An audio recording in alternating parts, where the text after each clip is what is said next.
of this series have very rapidly increased the quality of play. So I actually really can't wait for this third game now that they've felt each other out a little bit and are used to the venue and playing on this patch a bit more. This is Soraka Maokai coming out again. That's a lot of damage mitigation that we've seen in the last game. Essentially Maokai, 20% damage reduction on his ultimate, stacked with all the healing as well. It's extremely prominent in team fights. Yeah, the Lissandra first pick, though, I mean, we've seen that kind of be a priority over the course of 420 so far, but I think it is a takeaway from Frogen in the last game, who did really hit a lot of that CC very well in those team fights. Is probably pretty darn valuable. Hai could actually play Zed here if he wants, because they have the damage from Lissandra in the top lane, and they could combo it since they wouldn't run into full physical damage. Well, definitely a lot of time being taken by Cloud9 right now to understand they need something that will be able to cut through Wickd if he can get to that late game tank again, and also just play the game they want if they want to avoid Wickd. It's going to be a tough task. Yeah. If I think about it, though, shouldn't Soraka just be able to put a silence zone wherever Zed ults and have the person just stand still, and Zed won't be able to use his abilities to combo someone down? That's actually very true. Yeah. I imagine we're going to see Graves coming in again. Rekkles played pretty well in that last game, even though he was shut down very hard in the laning phase. It does synergize quite well with the Maokai and Soraka. Also against the Jarvan, gives them an escape opportunity when the Cataclysm goes down. So I imagine we'll see that again. Continuously going for that Jarvan. You're going to see that locked in with Sneaky's Lucian. He was able to carry quite hard when we saw Rekkles on that Corki previously. He took that for himself. I was saying rather, last game, Alliance definitely more team-oriented instead of having one carry and hoping they can push off of that. A lot came from Wickd, though. He was a big initiator on that Maokai, and his Warden's Mail start huge tank build instead of Catalyst. Kind of had us wondering a bit, but he's come out big as the game goes late. Seeing possibly 280s getting picked up here. The hover goes over Ezreal and Graves as they kind of just waffle about it. So this is a really scary late game team comp coming out of Alliance. With Warwick, Soraka, Maokai, this is like one of the old team comps that you say, okay, we're going to not be too great in the early game, but as the game goes on, our stats start to make up for it, our items make us super, super tanky, and you're just not going to kill us. And I think it's quite a risky strategy because of the pressure that C9 can have in the early game. Yeah, and the pressure they've had in the early game this series already. I guess the teams are just sticking with what's been kind of working for them. That's 3 games in a row now. Meteos plays Jarvan. We were talking together in between the games about how Cloud9 just won't change things if they're working. And it's not necessarily the Jarvan that failed last game, more so the team composition from Alliance that overcame the Fizz. So if we're going to see a change, it would be in the mid lane choice that they have to make now. Mid lane indeed, possibly Lissandra flex, but Balls has been playing it almost too well to have that go to high right now. What is he going to bring out, however? The Corki's out. He could be bringing out an Orianna possibly. They can get some ball-oriented engages down, but... I think we did see Alliance somewhat considering a Ezreal flex pick. Like, they were just kind of hovering around on it. I wonder if they were thinking about a double AD comp. I don't think it makes sense anymore. But it is good, though, that Frogen does have the option to pick what he wants to into Orianna. Yeah, I'm just not a fan of the double ADs without the Corki in there to add just, just a little bit more mixed damage and have that poke. That's why, you know, Corki, Ezreal in particular works so well together in the current meta. I'm a little bit worried about this Warwick because I wasn't very impressed with Shook's decision-making regarding his ultimates in the last game. And he just was kind of a non-factor for the most part. It's not Blitzcrank. Well, it's definitely not Blitzcrank. I'm not sure if you do Zed into Orianna. It's not a bad matchup for Orianna. Can survive through the laning phase. So I doubt Frogen's going to pick that. Definitely get a lot of harass off in that type of matchup. Going to have to keep high on his toes, moving around. We'll see. Definitely taking their time with this one. Frogen having a better game than previously than #1, and it's going to be the Xerath, pretty much just a skill matchup of hitting each other back and forth.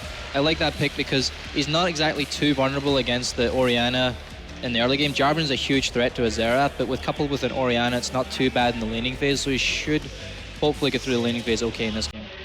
So we still see these AP compositions being brought out. If it's not going to be the double AD, both teams bringing a lot of that AP to the table here as we are going to take a quick break. And we'll be right back with the final in this best-of-3 series of Cloud9 versus Alliance here from Intel Extreme Masters, San Jose.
Welcome back, ladies and gentlemen, to the Intel Extreme Masters San Jose, the semi-finals between Alliance and Cloud9. We are all square at 1 apiece. Winner will go through to face the Unicorns of Love, who destroyed Team Solo Mid yesterday. And that will be a dauntless task for whoever will make it through. Alliance going with the tried and tested tanky style.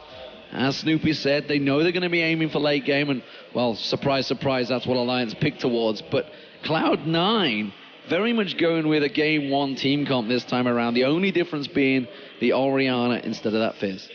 Yeah, it really seems like Alliance is set on those protect the AD carry type team comps where they only have, 2 major threats, and they just have everything else just supporting those threats. So it looks like they're really comfortable playing around that.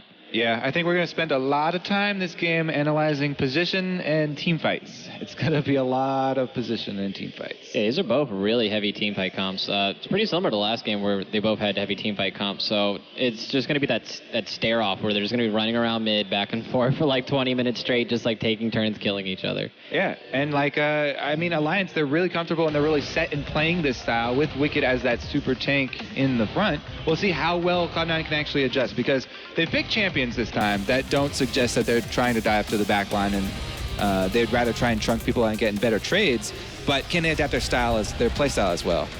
Yeah, Alliance actually have the Soraka pick this time too, but the difference in this is that Cloud9 actually has a lot more magic damage having the AP in the top, so it's going to be a lot harder for Alliance to just stack armor and just target out the mid lane, so I think their team fight's going to be a little bit different. Yeah, that was the big difference in the previous matchup, the fact that Wicked could just build this gigantic juggernaut that only Sneaky could try and do something against, and the High was really the only damage dealer. This time around, though, like game 1, it is an invade coming out from Cloud9.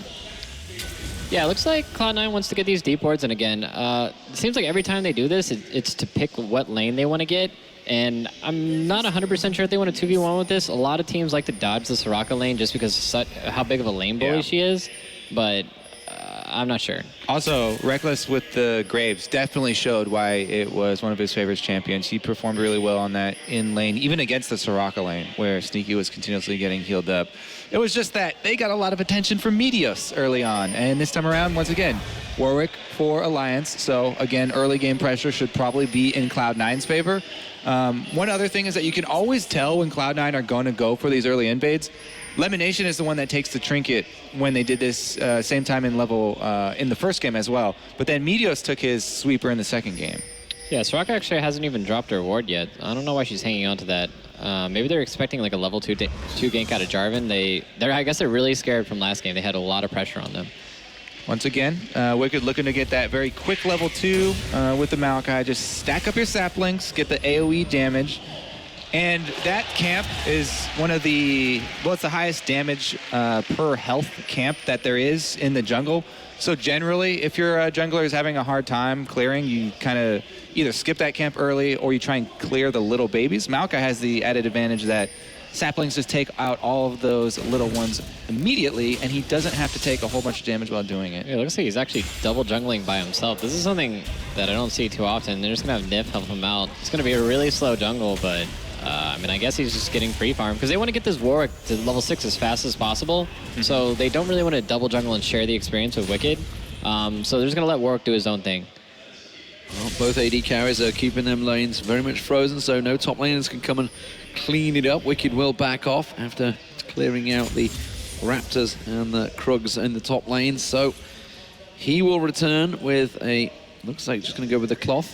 Is he going to try and pick up a couple more pots as well as he goes? Shook, very much clearing out everything from Meteos' side of the jungle, while Meteos does exactly the same, but he's got balls alongside him. Also, High just spent a long time leaving mid lane, walking all the way around and placing his trinket ward really deep in the jungle here to help out with more vision for Cloud9 on this side. And luckily, luckily he has wave control though, so he didn't really lose out too much CS to do that. Ooh, they're actually putting pressure on towards Balls and Meteos. LemonNation is with them, going to try and keep them away from that Gromp. Fighting over a Gromp. 4 members of Cloud9, by the way, are here. So they're pouring a lot of resources investing in this.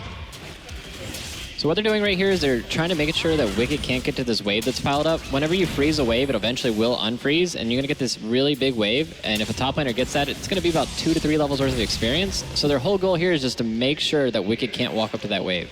That ground fight was actually really funny because neither team had smite. Meteos, having used his smite on the wolf camp, which you usually don't see this early in the game, but you do see it on the enemy wolf camp just to get that extra little spirit that is going to give you vision, which they did make use of. So still able to get the Gromp, and as you said, they zoned out Wickd effectively from the wave that was at the turret. Now we'll see how well he can CS at it, though. Cloud9 have circled around and trapped him under there. Yeah, still 4 members of Cloud9 here. Nobody really to help out Wickd. In fact, he's going towards minions. Sneaky. Sneaky himself is putting the damage down. They cut off the wave. Now he's in all sorts of trouble. How is he going to get out of this one? Twisted Advance is available to him, but I don't think that's going to be enough. He does get hooked and drawn in, and LemonNation, after going very low, will help out, and it's Sneaky that gets first blood. Yeah, I really like that they did this. They recognize that Wickd getting tanky is a really big problem for them, and they can't effectively fight against that. If Wickd gets too tanky, then their pick comp, their strong CC, and like if he starts stacking magic resist, the Orianna Lissandra is not going to do very much against it. So if you can just keep their tank down, then you won't have any front line. You can just go straight through to the Xerath for the Warwick. Right, so they have dealt with pretty much the biggest problem last time around. I'm curious to see if Warwick will now emerge as a bigger component of Alliance's team this time around, because by focusing everything on, denying Wickd like that, Warwick has been able to hard farm, and he's up a level, or less than a level, about half a level on Meteos currently, because Meteos was spending so much time in that lane. Yeah, it looked like the Lissandra, she's just a farming powerhouse with 0 CS at 5 minutes. So she's just going off, man. Just perfect CS. There's the first one. Finally gets it. Second orange ring was purchased by Balls, and we'll see how it works out for him, because he needs to be that big damaging type that's going to help out and stack out with that magic damage to basically punish Wickd as he tries to build tanky later on and try and lock down Rekkles. And he tried to do the same in game 1 and actually got punished a few times. He was the guy that went in and started those fights and got caught out a few too many times, but they won that game. We do see Nyph and Wickd continuing to rotate around, but that's been spotted out by the ward. Now Balls taking some punishment from Rekkles, who himself is close to level 6. And what are Alliance trying to do here? Are they really going to try and catch out High? Looks like they want to go aggressive, but High is not falling for it in any way, because that ward in the death bush spotted him the whole way through. Yeah, they just know he's coming. Like, they see the whole thing. So he's just going to try to bait them in and then play safe right at the right moment. Yeah, they were counting on that pink ward, making it a clear gank, but as you said, the previously placed death bush ward going to foil that plan. I think another thing to keep an eye on this game is that the recipient of the first blood money... Whoa! Rekkles just destroying Balls in the top lane. We talked about how there was a rather large level differential. And of course, as soon as Rekkles does hit level 6, takes advantage and punishes him. Teleport coming straight out from Balls. Of course, death timers are next to nothing. But Wickd is going to TP in, and they may lock up for a second kill here. Balls taken low once again, and Rekkles gets another. Wow. That was an incredibly aggressive play. They knew he didn't have any summoners up, and he just ended up tanking. When you TP to a minion, it makes it invincible to everything. So there's like, oh, I'm going to be coming in here. You have no way of getting out. If you try to run away from the turret, Graves is going to be able to chase him down. He has a gap closer. I don't think I've seen anyone die twice so quick in my life. He's literally teleported straight back to die again. Have you seen Dyrus? Oh, shots fired. That's another side effect of all that focus from Cloud9 down bottom in that lane, trying to cut off Wickd. As Saint mentioned, the 0 CS Lissandra trying to go get experience versus the Graves who've been farming the whole time. You really have to respect Graves' level 6 burst, and it definitely costs Balls. We'll see if he can actually catch up in levels, because he will get the top by himself now that Alliance have switched over to Dragon. Really smart play by Alliance here. They know also, not only is the TP down for Lissandra, but they're handing off blue right now. So they know this is a free Dragon. And of course, Warwick, Soraka, like, you're not going to lose any health. There's a 0 risk to do this Dragon. Yeah, very clean, easy Dragon. Talking about level 6, Shook has hit that marker, which means his Infinite Duress ultimate will be available should they try and lock someone down. We'll see where that gets usage, but giving 2 kills to Rekkles early on, is that going to be costly? Sneaky got a great start in game 2. And this time around, the duo lanes are back against each other. This was an explosive bottom lane in the last matchup. We'll see whether Meteos pays attention, or more to the point, how long this lane's actually going to last. Yeah, exactly. I was on the verge of pointing out that the first Blood Bunny went to Sneaky again, and so then that was going to be a big leverage point that Cloud9 could try and use. However, Rekkles immediately getting his own kills changes everything completely, and they're pretty much even on items here. Plus, Rekkles going with the early Avarice Blade means it increases gold generation and calling down Warwick for pretty much the exact same thing that happened last time. This time, however, pretty even footing as far as combat effectiveness. I want to point out the level on the supports as they walk in the lane. Both supports are level 3, where both the AD carriers are level 6. So if either support gets caught out whatsoever, they will just instantly die. Well, at the moment, we do see Shook sneaking into this bush, trying to see if he can lock onto someone. He used LemonNation as his target in previous ultimates on Warwick. He is a squishy, easiest target you could go for. He's got less hit points than Sneaky alongside him. Rekkles trying to bait out here. Ooh, see if he can draw him in. There he is. They're going to get Infinite Dress down. He's just going to get destroyed where he stands, and Rekkles gets himself a very easy third kill. I really like Alliance's focus on the low-level targets here from Cloud9. They are constantly looking around the map for the very low-level, easy target and just picking on them. 2 quick kills on the ball is keeping him really underleveled, then trying to go after that support. Frogen well aware that Meteos had come around there. There's a ward just above the Raptors, and that gave him the information required that Meteos was trying to sneak around, and now he can see is actually passing through to the top lane. That ward paying dividends right now as they both move up towards the top, and the 3v1 Wickd needs to start motoring here. He needs to back away. He's not a tanky brick wall that he was in the previous match, and he will wisely choose to take his opportunity to step away to the crux. And this is a really similar play that they did last game. They know that Wickd doesn't really have any magic resist or health, and they do the same thing where they try to rotate the mid and the jungle up top just to dive him on the wave that's piled. And if you look at the gold differential, it's actually not that big despite all these kills, but you got to remember they're down a dragon and they're down experience. Rekkles actually tower diving onto Sneaky this time around. Sneaky taking some more damage, and that just shows how confident Rekkles is feeling right now. They're both level 8, LemonNation returning, still only level 5 alongside Nyph. But he can't get close to this lane because Rekkles and Nyph are looking for kills. Yeah, so that was a chain of events where the failed roam top opened up mid lane. Frogen shoved it in, so Lemon went mid instead of going bottom to try and soak up that experience. And as soon as Rekkles saw that Lemon was mid, they decided to go super aggressive and try and force Sneaky back. So kind of chained all the way from just that one move up top into some extra moves down bottom for Alliance. And they did force him back. I have to feel like Alliance kind of knew that was coming. I mean, they did the same thing last game, so they kind of know Cloud9's playbook, and they just reacted to it. Yeah, Wickd played around it really well. I mean, they just had that one defensive ward by Wraiths. Oh, Rekkles taking some damage, but again, as we've seen throughout this tournament, once you've got that Soraka alongside you, he just tops off that health and easily heals him straight back up.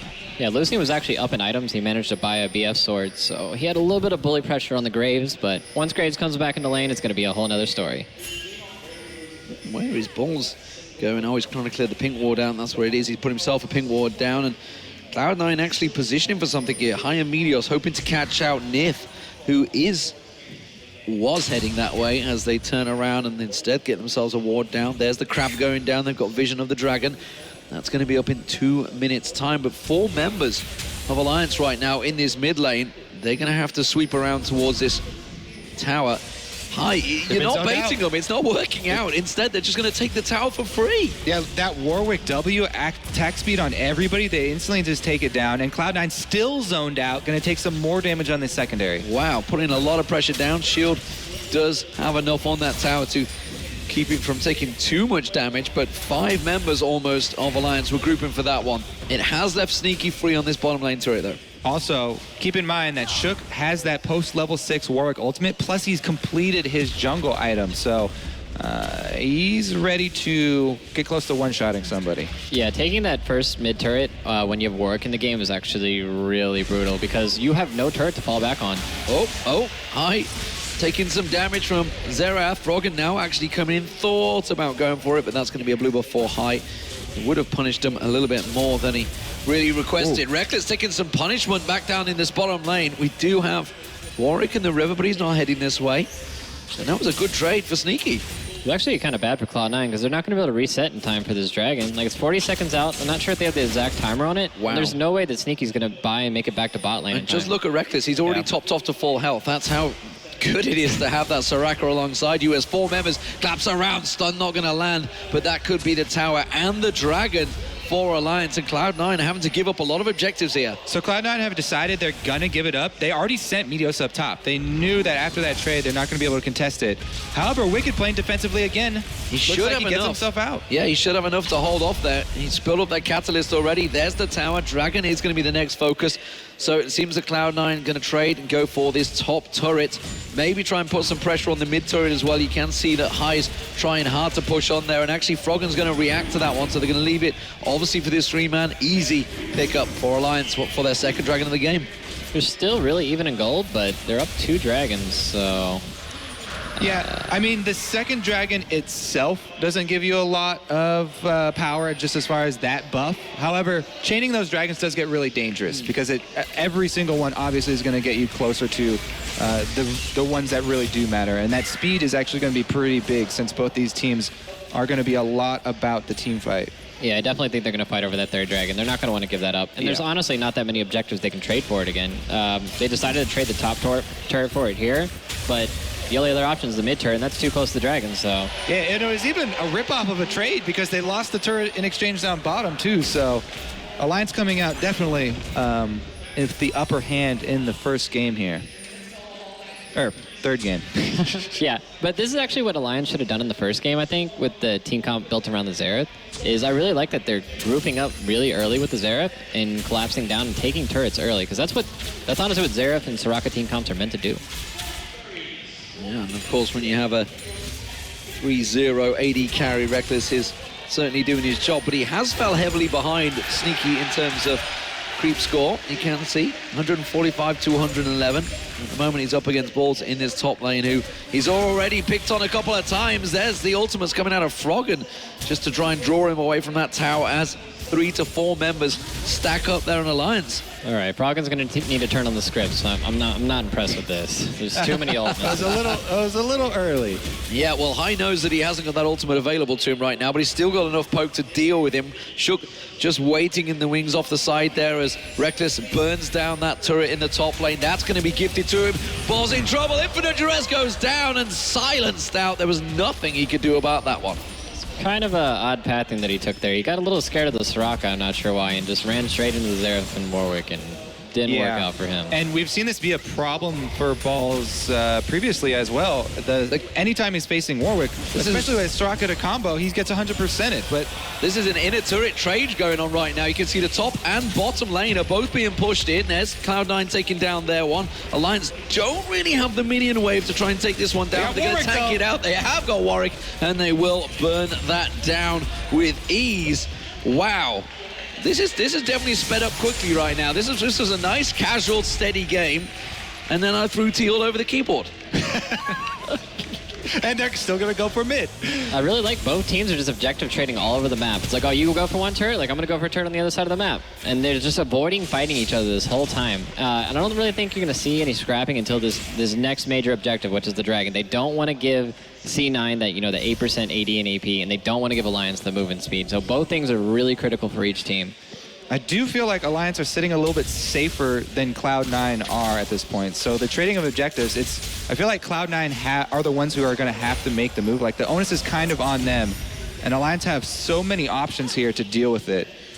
We've already seen one of them, the Warwick into Soraka silence on Balls to lock down a Lissandra. At this point, he's gonna be hard pressed to even get his ult off on himself. I gotta give it to Balls. Despite being killed 3 times and over and over again, he's actually pulling ahead of the Maokai in CS, and a lot of that's due to the attention that Meteos has given him. So he's not really that far behind. Well, Alliance in full force to hold out this push from Cloud9 on this middle turret. They are coming in numbers. Wickd does have teleport available if he's required to get there, but with Frogen going back, this is going to be a tricky one to hold, and I'm not too sure whether Cloud9 just saw him. I don't know whether they noticed that he went back, because they're not putting too much pressure on. The minion wave is coming in. He's going to be rushing back down this mid lane to try and get back in there. Death cap now completed, so he has a gigantic power spike. But again, there's the ultimate coming down. Is it going to be enough to hold the turret? I don't think it is, but Alliance, oh, Rekkles taken very low and again topped off by Nyph. But they get the middle turret. LemonNation taken down low.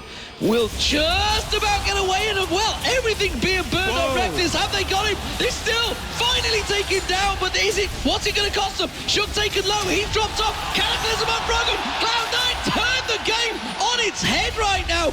Pick up kill after kill. Sneaky trapped on towards Nyph taken low. He has to back away to the tower. Wickid's got no damage and has to back away. Cloud9 can keep on pushing. That is going to be the turn for them, and this is why I always point out, having your tank as the one with the teleport split pushing can be really bad for you if their initiation comes quickly from your enemies. Wickid staying around. Wow, tower and kill, and it's a 4-for-1 for Cloud9, and the outer and inner turret going down. Cloud9 turned this game very much in their favor, and now they have the gold lead. I'm just picturing LemonNation just saying baited and outsmarted like the whole time there. He's like, ha, suckers, like you thought you were gonna kill me again for free.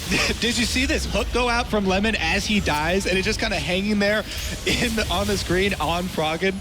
All right, let's see here. He does get locked up, able to escape, and then they go really hard onto Rekkles because High is able to land the shockwave, and they sort of trade that 4 balls, the Lissandra ult for the Warwick ultimate. There's the hook from Lemon. As he dies, he's able to get his skill shot out, and it locks up Frogen, enabling the extra kill there with Meteos. And finally, as we said, the Maokai arriving super late there. There's no really good deep ward for him to teleport on, and he just kind of had to walk the entire way over to the team fight. All right, there's a lot of summoners down for this dragon fight. Yeah, they're going to have to get a pick of opportunity here. Maybe they can get the Graves out. He doesn't have heal, he doesn't have flash, so if Lissandra can somehow get on top of him, pretty sure they can take him out. Well, it's Alliance with positional advantage. You can see them getting in position to take this one out. It will be their 3rd dragon. Cloud9 still yet to get one. Frogen with good poke on towards them, and again, using that ultimate to just poke them down. Doesn't really land it very well either, but Alliance now have themselves a big positional advantage. High is not really making moves, and Cloud9 are giving this one up. Yeah, this is going to eventually put Cloud9 in a really bad spot because there's 2 more dragons. We all saw just how effective getting that 5th dragon is. And even just the point where Alliance is going to be where they're like, hey, we get this 1 dragon, you're going to lose this game. And that's going to bait Cloud9 into a really bad phase check or a really bad situation. And they just might not get the team fight that they want just because they've been just handing out all these dragons all game. Yeah, and even just this dragon, that move speed is going to make it so much easier to get out of the way of Orianna ultimates. This makes High's job a bit harder, so he's probably going to need some assistance in setting up those Orianna ultimates this time around. Either Jarvan helping him get the ball into position, or Lissandra locking some people down. Yeah, I don't think they're going to have Graves walk into the Orianna ulti like last time. That was less than optimal. Yeah. Frogen's damage is ramping up pretty quickly here. We just saw him catch on balls, just one little blast, and it stripped his hit points down because obviously they're not looking at stacking any magic resist right now. They are trying to keep themselves alive, but they will be forced away. That middle turret needs to be defended right now because Alliance have 4 members here, but again, Wickid pushing on that top wave. But Sneaky, he's off on his own. He's got a wave going towards an inhib turret there. Shockwave being pulled on Frogen. Doesn't do really a great deal, does a bit of damage, but that tower, the wave has been cleared, and Sneaky's still pushing. He got 2 summoners for that. A hook into Shook! Oh, Shook in trouble! The heal comes out, Wish isn't enough! Infinite Dress goes down, he's going to be the sacrificial lamb. Don't forget, Sneaky is still pushing! He's on towards the inhibitor turret right now. Balls can teleport if he needs to help him out. Oh, Frogen gone out! He's going down! Cloud9 can pick up so much from this fight! Nyph in trouble, he's running away. They do manage to get a couple of kills, but that inhibitor turret is gone down, and now he's working down the inhib. Sneaky is doing such a great job for Cloud9 here. I think this is like Cloud9's signature move where they just leave Sneaky off to do his own thing and like, yo man, we're gonna try to bait out a fight and try not to have too many people die, and it works out so many times for them. Oh man, that was disastrous mid lane for Alliance.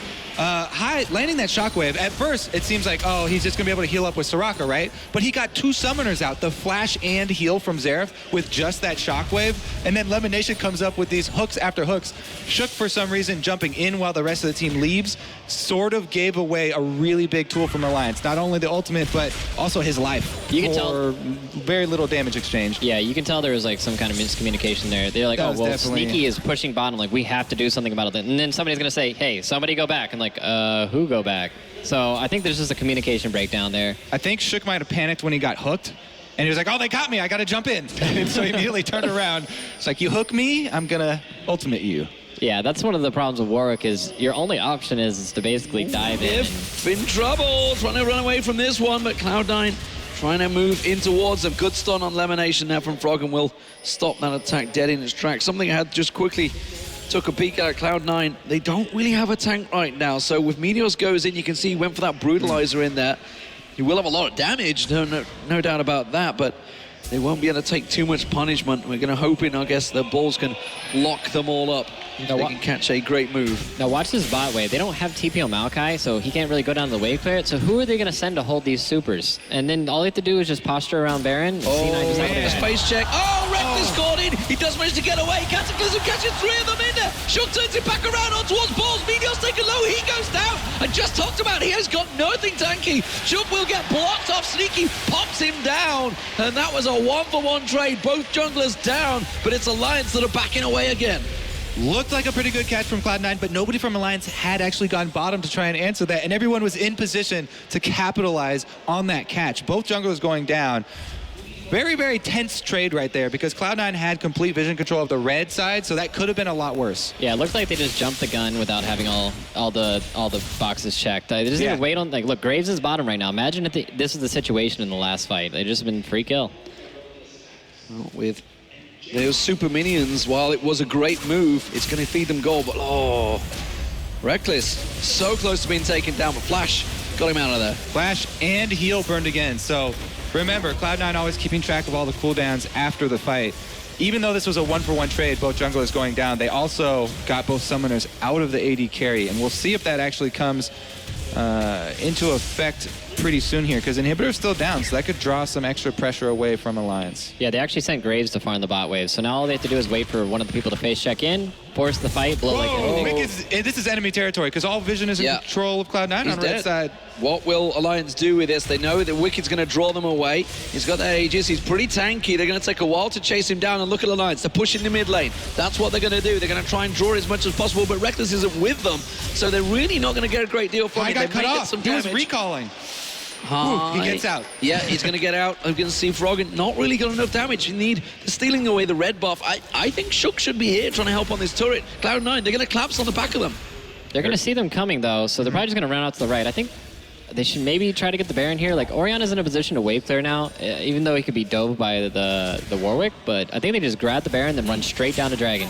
Alliance looking like they want to contest, though, and Balls is very, very low on health. Oh, that's going to put some damage down. Meteos is low, Balls is low. They're going to fancy this one as they come around. Xerath can catch in towards there. The Baron does get taken down. Cloud9 now trying to turn on towards them, but they are low hit points right now. There we can see Frogen still poking from range. They're trying to get the damage down. Middle turret drops. Teleport coming out. That's going to be Balls getting the hell out of dodge. He goes to the mid lane. Frogen keeps on chasing. Meteos trying to back away. LemonNation and Balls, they've been cut off here. He's going to get caught in towards that bush. Isn't enough. Frogen takes down one. Snipes him on. Shockwave lands. Good Shockwave comes out. Catches on 3. Infinite duress on towards him. He'll get taken down, or will he? Shook, has he got enough to take him down? Frogen around the side. He gets sniped off by Balls. Nyph in trouble as well. He's going to catch on towards him. Balls tries to run away. Duke Shook away from this one. He may just have got away. He's toast. He doesn't chase it in. He gave up on it. I can't believe he gave up on it. And wow, what a fight once again. A 3-for-2 this time. Cloud9, though, with the Baron, still on 2 members. And that's enough to keep buffing those minions. I think they have the eye on the base. The no, he's going to save it. Very close. But I think Cloud9 is going to pick up this dragon here. No, the range minions. Are they strong enough? The super is trying to come through. It's going to survive. Whew.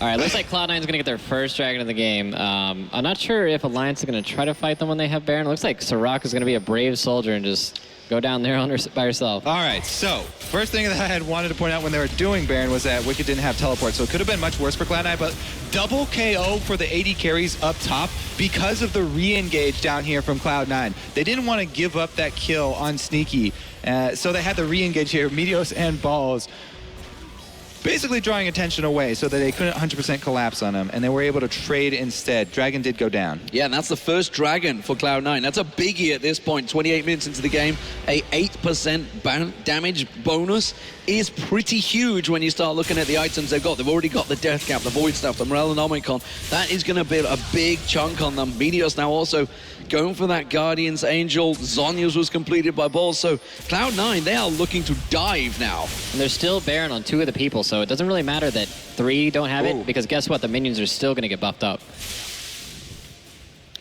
Well, we can see Wicked with that little sapling giving them vision. Balls trying to wait around the side, but they're not falling for it. They're both waiting to try and gank one another, but it's not going to work out.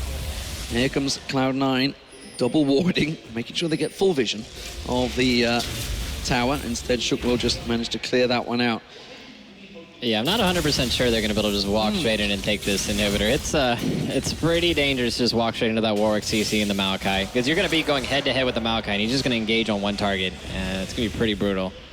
I mean, the problem is they've had pretty close team fights so far, so they're almost baiting themselves in as they go straight in. There's a Frogen down! Wow, they just destroyed them!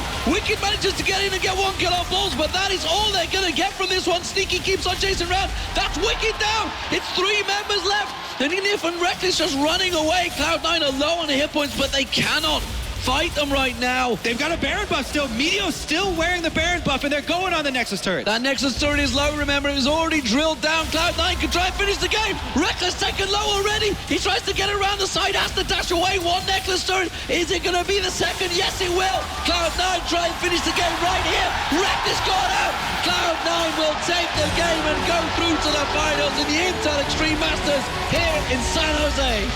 That was an amazing dive by Meteos. Jarvan Ori combo at its finest. And now you see why they value Jarvan so much. Such a nice play by him in that game. Just perfectly synced up with the Orianna. Wow, what a quick turnaround, honestly, from a chance Baron, because they realized they got the positional advantage to suddenly finishing the game just like that. Well, it wasn't really a chance. Baron Wicked he was sitting up there in the top lane farming, and that would kind of open the doors for him. Yeah, and also remember the play that Lucian did. I mean, Sneaky just went in, took the inhibitor by himself. They got really nice catch on mid. It felt like they almost went on tilt after that. Alliance was like a little bit confused, and people were doing their own thing. Wow. Bit of a communication breakdown, I think, at that crucial point. That's really what Cloud9 does well. They split so much, or they do lane swaps so much, they force the other team to make these decisions. And right there, we saw sort of the difference there. Shook decided to go in, rest of the team wanted to go back, and Cloud9 create advantage for themselves. Yeah, it's almost like they're playing their own game of chicken. Yeah. Well, no doubt about it. Cloud9, they are the home team advantage, you could say, after basing themselves in San Jose all last year, and then finally making that move to Santa Monica. This means a lot to them. You know, I was talking to Jack, and obviously he was saying it's the same with Shocks in the interview. It's like, as soon as they knew that there was going to be an event in San Jose, it's like, we need to be there. This is a team place, so absolutely helps a lot. So what a performance, honestly. What a great game between both teams. It was a slow grinder, but it definitely had some fantastic team fights throughout all 3 matches. Yeah, it looked like both the teams actually woke up for the second game. The first game, they're like, all right, 20 minutes. Like, let me get my coffee. Like, all right, well, okay. Second game, they're just like head-to-head battling the whole time. And then the third game, they just put it in top gear and just started like trading down lanes in the turrets. I really like that game. Yeah, that one was a lot more exciting. I liked especially the duels between Sneaky and Rekkles. Sneaky and Rekkles with the same items. Basically, they're coming down to Infinity Edge crits, and they had the double KO up there at the top. Like, it could have ended. It couldn't have ended better. And speaking of the AD carries, I just want to talk about, because they both had incredible stats throughout all of this series. Obviously, there was a lot of hype on Rekkles coming into this Alliance, man, but Sneaky, he matched him every step of the way. Yeah, if I had to put it, I would say they're just evenly matched. Like, they're head-to-head, 50-50 right there. Well, ladies and gentlemen, we are going to head over to the stage. Shox is standing by. We want